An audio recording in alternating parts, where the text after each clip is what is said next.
We have details out of Pleasants County as local officials transition from emergency response to long-term recovery following the recent tornadoes. Roughly a week after a destructive tornado touched down in Pleasants County, representatives from FEMA completed their initial walkthrough to assess the damage. Deputy Tony Blatt from the Pleasants County Sheriff's Department joined them on their walkthrough. Blatt says the assessment found 4 homes completely destroyed, 16 with major damage, and 7 with minor damage.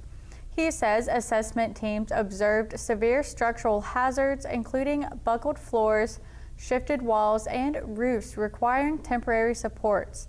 Now, local leaders are waiting on a formal federal disaster declaration to unlock critical recovery funding. Some residents are already starting repairs if it's possible. People have already began repairing homes, the people that obviously can afford it and have the ability to. So basically, we were telling them, make sure you photograph, document, and that way if you do get federal funding, you can always be reimbursed. You saw instant changes. So like just from the day before to the day that I walked around with FEMA, there were places where you couldn't get into a vehicle that now you could.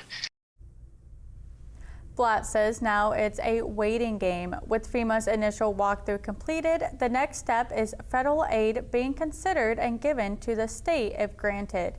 He says residents are encouraged to file a report for any damage that happened as a result of the storm. You can visit our website, WTAP.com, for an easy way to file that report.